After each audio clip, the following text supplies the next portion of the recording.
Hello, welcome to the Call Like I See It podcast. I'm James Keys, and joining me today is a man whose words have been known to be able to hypnotize. Tunde Ogunlana. Tunde, are you ready to show us why you can be considered both notorious and big? Wow, you threw a lot in there, man. Got to keep you on I'll your say toes. yes. I can give you all that. I'm just this whole hypnotized thing. Yeah, I could go a few places with some jokes, but I think let's just get on with the show here. You ready to go, man? Yeah. I just don't want to get myself in trouble. That's all. Show us what you got for sure. Yeah. Now, before we get started, if you enjoy the show, I ask that you subscribe and like the show. Give us a rating or review on YouTube or your podcast app. Doing so really helps the show out.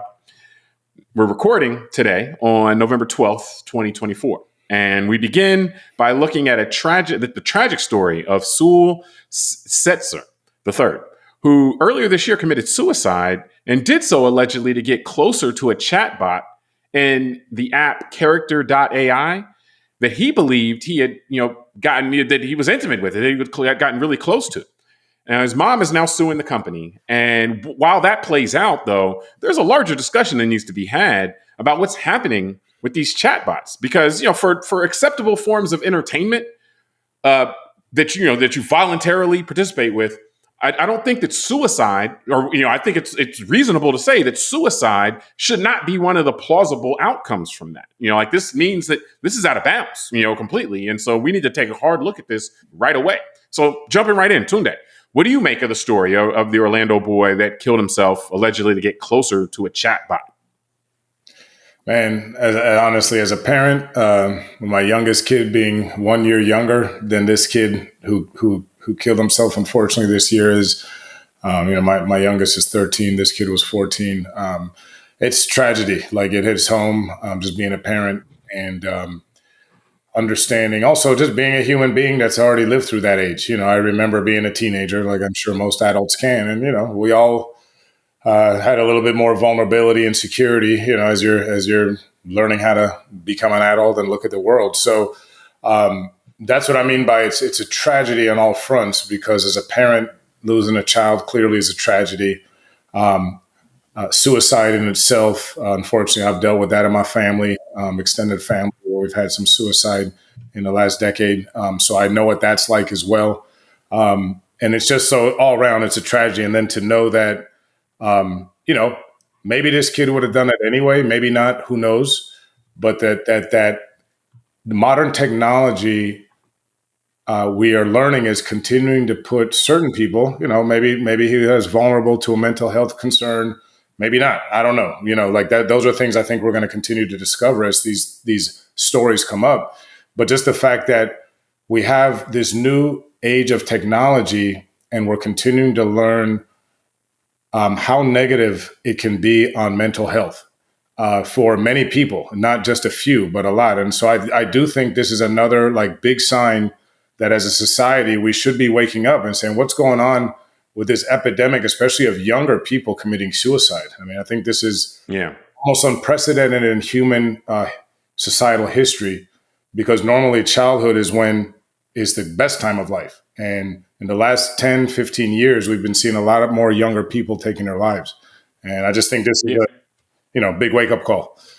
No, I agree. I think it's the technology, but then it's also how we're organizing our societies, and I like the cultural direction that we've taken things a lot of times. Like, people are lonelier than ever. And then also we have these immersive technological tools, which aren't going to solve the while some in the tech sphere will say that'll solve the loneliness problem, the loneliness is connected to human connection, not connection with, or even, it could be connection with another living being, a dog, pets, stuff like that. It could even be something towards that versus, not an AI chatbot or something like that. So, I mean, the thing, I agree with you as far as just, it's heartbreaking to see. Just like you don't want to see anyone killing themselves for any reason, but again, the aspect of this being something that's voluntary, something that I or a person will choose to engage with, like, hey, let me go seek this out and engage with this for entertainment, for fun, and then that caused this kind of or that be even connected in any way, because it's alleged, it's not confirmed that it caused it, so to speak, but it's alleged. It's the subject of a lawsuit right now, but like that to me shouldn't be on the table for one of the potential outcomes of, hey, let's play this game, and I might become, like as a part of this game, then I might go into this dark place and then want to do something really bad to me, to myself, or to someone else, like, so I think on one hand, you have to look at what in our society is going wrong, where the ability to make human connections. Now, this kid, apparently they said he was bullied, dealt with different things, ADHD and stuff like that. So he may not have been having a good go of it, at least in terms of his own mind. Like, again, you look at it as an adult and it's like, oh yeah, those are things that people go through as they grow up. But when you're a kid, you do think everything is kind of the end of the world and and so forth. So it's the combination of what's happened socially, and then with this aim to ever increase our level of immersion in these artificial things. I mean, this is, the metaverse, and everything like that. But just the metaverse is like, you're going to have an avatar walking around, but the chatbots are the same kind of thing. It's like, okay, I'm just interacting back and forth with an artificial, entity, so to speak, that's just, feeding me this and that. And where we've seen it a lot of times is where it can make me feel like it feels me. Like it's almost manipulating me to make it feel like it feels the emotions that I feel, and it reciprocates emotions when it doesn't do that. I think it's very dangerous. And right now we're in that phase where everything's just going so fast. Yeah. And then usually society will take a second after people die and all a bunch of stuff happen. Like, you have all these cars, they go 80 miles an hour, and then they're like, hey, you know what? Maybe we should make people wear seatbelts, like, so, but that seatbelt piece that conversation doesn't come first. Usually it's that there's a lot of tragedy that happens, and then we start figuring out. So I think with this, we need to start getting to the phase where we start figuring out, okay, what are the seatbelts here that we need to, or the speed limits, or, whatever we need to put on this stuff, because I think we're going to see this spin out of control very quickly because the technology moves so fast. Yeah, but I think you hit something on the head, which makes this more difficult. I think one thing that makes it difficult, like it always does, whether it was tobacco or, like you're saying, regulation of motor vehicles, because we're young enough, or we weren't alive during some of this. But from what I read, like even by the 1960s, most cars weren't manufactured with seatbelts and things like that. So, like you're saying, it took decades from the original Model T Ford until, let's say, the 70s or early 80s, when probably the modern version of regulating, cars and the safety, got to where it is. Well, remember though, and it was the regulation, but then there also has been, and it continues, a decade-long kind of public relations kind of thing to get people to think it's okay or it's cool to buckle up. And we did live through that part. That too, we lived through that part where people are like, oh, I don't wear a seatbelt. Seatbelts are for suckers, yada, yada, yada. And then slowly over time, it's like after much effort and much kind of public education, so to speak, it becomes more of the norm. Yeah, but I think one of the things that you alluded to is very important. This is why I think this one is much more difficult it's going to be for our society to deal with. I think one, like with a lot of these other new technologies, that the hurdle will be industry, because they're going to lobby and try and defend themselves. But that's more normal historically. That's a given, tobacco, that's fossil fuels, all that. I think food. The bigger, we don't want to tell you what's in the food. Anything. Let's not get into that. But I think that the issue, like you said, let's see how this legal case that the mother brought plays out. But I think it'll be much harder to say, because the seatbelt analogy you gave is a good one, because it's pretty straightforward, right? You get in a car and you're going 80 miles an hour, and if you have a crash, you're going to go through the windshield. So we can identify that's an issue. The way to stop it is put on a seatbelt. Case closed. Whether I was getting bullied on my way into the car, whether I had a fight with my wife when I got out of the car, doesn't matter. And I think what you alluded to is very important, which is the kid had ADHD. He was bullied in school. There's a lot of other factors, because of what we're dealing with now is really about mental health and about how people's minds are wired and what their triggers and how they respond to those triggers are. And that's as opposed to more complex. As opposed to a physical threat, so to speak. Correct, yeah. But it's like we'd have to look at all 300 million Americans and figure out exactly what makes them tick, versus just saying, okay, every single car basically has similar specs, similar in length. It has 4 wheels. It's got a steering wheel, a windshield. Our human skull is a human skull. The human body. Exactly. Yeah. So that's an easy one to fix. Airplane safety is easier. Tobacco, we get it. You smoke a cigarette, you're breathing something into your lungs. You do it for a long time, you get cancer. Okay, we understand that, and I think that's the issue we're going to face here, which is number one, industry is going to protect itself like it always does. So this company is going to have an army of lawyers trying to prove to a court that it wasn't their actual AI that did it, that it was the bullying and it was, the other stuff, his own ADHD, and they're going to, and who knows? That's what I mean. It's interesting. And so I do think we have enough evidence after 10 to 15 years of this, especially from the Instagram and even, I would say, the research that's been leaked out of these companies that produce this stuff, like Microsoft and Facebook. Yeah, so like on social media stuff. So we have enough evidence that it does do damage emotionally and mentally, especially to younger people. That's the concern I have is how are we going to deal with this moving forward, since it's almost like so many people are addicted to this as well now. Well, that was going to say, people don't want anything. Piece. Yeah, that's what makes it harder. Actually, is that these things? Remember, the companies study how to manipulate our dopamine response and how to make us kind of Pavlovian for this stuff and just want it, and we want it more and more and more. Even though I know I shouldn't be sitting here it's called doom scrolling. I know I shouldn't be doing it, but I just can't stop it. Like that, it's not like people were having this reaction to seatbelts where it's like, yo, man, I want to put it on, but it just I can't make myself do it. Like so, it's actually even harder. Hey, that didn't work when I was 20 years old. Got pulled over by the cop for no seatbelt. I tried that one. He didn't believe it.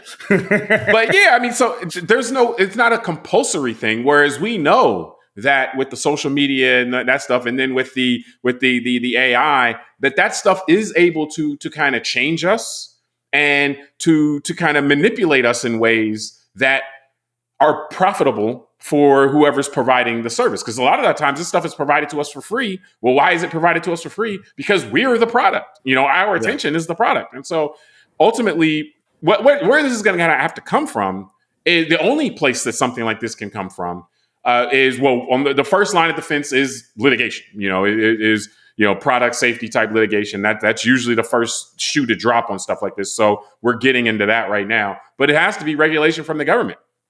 And so this is where you get concerned if there's no government there that is open to kind of evaluating things like this and figuring out is there a thing that the government should be doing here, and if so, okay, well, what is the best way to approach it here? And that just hasn't been kind of our government right now. This reminds me of the Amusing Ourselves to Death book that we did a while back. Like, our government right now is really more about show and they're about getting people's attention and using social media to maintain a following and stuff like that than they are about, okay, well, what are the people, what's going wrong with the people? What do we need to do? A lot of this, like, the government seems to be kind of co-opted into this kind of, this social media AI chatbot type of environment where they're just trying to keep our attention, keep us siloed, keep us, kind of manipulated and locked in as well. So they're not incentivized to be like, hey, maybe we should put the brakes a little bit on how immersive we allow the businesses to take people in, for them to make money on the people and for the people to kind of be at the mercy of these, of the technological, entities. Well, I think, the other thing that concerns me is, you're right. Those, like, the way that our current system works is that those who profit from these companies that are pushing this out into our culture and our population, they lobby those in power who are supposed to be protecting us from this stuff, and then they all benefit because, like you said, that our leadership and those class, that are in power utilize the tools of that's what I was just saying. Yeah, our leadership class is using these algorithms now to keep us kind of fractured and siloed so that we only pay attention to, the things that trigger us. So I think just to give an example real quick, I'm sorry. Let me give an example real quick, because, like, for example, my concern would be, and this wouldn't be necessary, I'm not saying this about any party.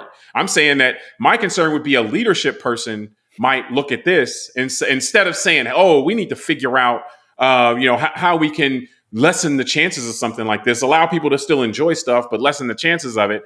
I'm more concerned that they're going to look at this and say, hey, how can we make a chatbot that convinces people to vote for me? That's my concern, is that they're going to look at this as the opportunity for themselves to benefit, as opposed to how can we protect society from the worst impulses and the worst practices.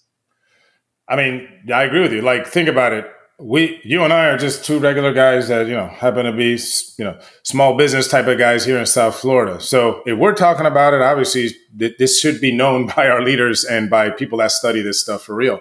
And I think that's my bigger concern, James, is not like that this has to be stopped, is that, like you said, this is moving so fast. And right now, our culture is a bit dysfunctional, just in the way everything's going and the way our political class behaves. And again, this isn't a partisan comment. It's just the way it is right now on all sides of the spectrum. That I would wish that this would be what our political leaders are focusing on, meaning that, let's say, the Congress and the Senate would be having hearings inviting in experts about AI and all that, and the owners of these companies, not to hammer them about freedom of speech issues or did they hide some politicians, advertisement with their algorithm, but really talking about, how are we going to deal with this in the 21st century going forward? And also dealing with educating like the next generation. Probably we should start teaching in school at maybe the middle school age, because that seems to be the age kids are getting phones and getting on social media, how to deal with social media, how to deal with your emotions, how to deal not just with social media, because here we're talking about chatbots. I'm just making the point of how do you deal when you get triggered emotionally from something online and you have that feeling like you want to respond. And like you said about chatbot, teaching kids at a young age now that, hey, the technology really is such that if something's talking to you from a screen, you need to recognize it's probably not a human.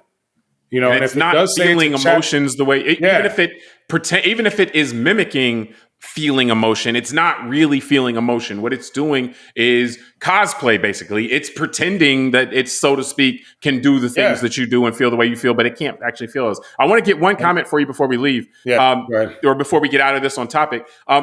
We're talking right now whether there's a will, like whether we as a society can generate the will. And I imagine eventually we will, eventually we'll get there. It's right now we're talking about the challenges of getting there. And, like a lot of those, as we said, we've seen with other types of things, but I want to know though, also, what do you think? Do you think there's a way, because the reason I bring that up is that the nature of going back to the car, analogy, when you look at a car, what it was, now it got better, more efficient, faster and all that from, like the first 50 years or something like that. But the fundamentals didn't really change. It was still human beings riding in a metal cage, moving at a high speed, being propelled by an internal combustion engine, so that fundamentally didn't really change over a large period of time. And so society had the time to kind of evaluate those risks and then figure out how to mitigate those risks. Here, this stuff moves so fast. Like, we haven't even gotten a handle on social media. Now we got to worry about AI too, and social media, we haven't gotten a handle on social media with actual human generated content. Now we got this other thing coming and it's like, okay, these chatbots, this is going to be computer driven content. And then by the time we even really get a handle on it, they're getting an idea of what we should be doing here. There'll probably be two other things that we got to worry about. And so do you think so we talked about whether there's a will, do you think there's a way? Or what do you think about this, this challenge from just the practical aspect of it, I should say? I think this is where a lot of us, me included, are going to have blind spots, because it's so easy to get attracted to the topic you just said, like the overarching title of the topic, right? AI, computers, and all that. But there's something you alluded to at the start of this conversation, which isn't part of that just on the surface, which is loneliness.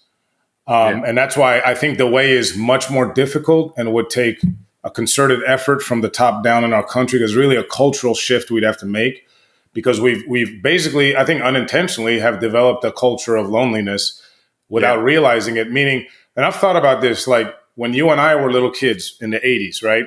And every prior generation of that had television. And then prior to television, it was not television, and people had to actually talk to each other. So think about it. We had one TV in the house mostly, and it was in the living room. And what did that force us to do? Number one, we came together more, congregated to watch TV. It also forced us to have to deal with each other. You got to negotiate. Remember, not everyone had a VCR. So my show's at 8 o'clock, but your show's at 8. So we got to figure this out. Yeah. It seems kind of basic and dumb maybe for some people to hear me say this, but I mean, those are all part of being a human being and interacting with people. And now we've all got to. You don't always get your way. Look, you don't in my own house. Yeah. Every single room except the bathrooms in my house has a flat screen in it. Then my kids, we all have phones, and my wife and I have the iPads. So there's time. I'm sure everybody watching this will laugh because we can all relate to it now. We're all walking my living room, and my wife and the kids are all in their devices. So we're all kind of present with each other, but no one's really together, right? And I think if you extrapolate that out off of millions of people and all that stuff, and then the algorithms, like you're saying, are even better at siloing us to more, tighter information in smaller groups of people. I think one way to deal with this, because as you mentioned at the beginning, one of the things, going back to what we started the show on, this kid that committed suicide, unfortunately, one of the things is that he was lonely and being bullied. He didn't have a support network. And so how do we change that? That's not going to be by some regulation by Congress or something, even though I do think they should be looking at this, like I just said. It's going to take us doing things like, how do we deal with the epidemic of loneliness, understanding what I just said, understanding that everyone's got a flat screen in every room and a phone in their hands. How do we promote culturally people just getting back together? And that's a bigger ask and a bigger way than, you know what I mean? No, I think you're 100% correct that I think because the types of risks will evolve faster than we will be able to kind of regulate them or, kind of mitigate the worst circumstances from it. What we have to do is try to reduce our vulnerability. So saying basically all the stuff you just said, that's what I think as well. Like what we need to focus on in the short term is decreasing our vulnerability to these types of to this type of stuff, causing us to kind of lose it, so to speak. So how do we do that? Now, I do think some of it can come from the top down. Like, how can we encourage, like, for the longest time right now, and this contributes to our society of loneliness, everything has been done from a zoning and a building and all that kind of stuff standpoint to isolate people further and further and further and further apart. Everything that we're doing, in terms of even from a profit standpoint, is that everybody silos individually because that allows you to maximize how much you can make off of each person individually. So what I think we have to do, and just for example, like it may be in the way that you build neighborhoods, that you make it so that everybody's not their own. Like everybody has their own house, but you have the, yards are shared, so to speak, or something like that. Or I don't have the answer, obviously. I'm not a civil engineer or a planner in that sense. But what we're going to have to do, I think, is configure our lives in a way that bring us together a little bit more, that may be incremental. It may be a small amount. But yes, I think our vulnerability, because we have become more and more and more kind of floating individually on our own little islands and removed from potential support systems, removed from places where we can find fulfillment outside of these, kind of like a chatbot, so to speak, or a social media app. The further we get removed from human touch, the more vulnerable we are. And so I think that's the only way we can deal with it, because we're just not going to be able to keep up with each threat and do something about each threat. You and I, what's not being said is you and I are not people that want heavy-handed regulation on things. Like we want regulation, think regulation's important, but it's more about, that's not the only solution to every problem, so to speak. And regulation does have a downside. So you got to, when you want to use it, you got to use it. Like you want to be cautious with it. You don't want to overdo it. So not being said, or I guess I say it now, but that's kind of why we're not going straight to that, just from a sensibility standpoint. So last comment before we get out. No, I think that's, let's see how it goes. Well, the first thing though is to recognize we have a problem though, really. That's the thing. And so I was going to say, James, we'll do a show in 20 years for the audience. We'll let you know how this played out. Oh, man. I didn't want to end it on such a negative note there. Hopefully we're here in 20 years so we can tell everyone how it played out. Yeah, the Tunde.ai will do a show in 20 years. Well, I'll be in my pod, being a battery like the Matrix is some machine. Oh my God! So Yeah. So, well, no, yeah, that's definitely not the note I wanted to end it on. But no, definitely, we appreciate you joining us on this episode. Call Like I See It, and join us for part 2 of this as well. And we'll talk to you then.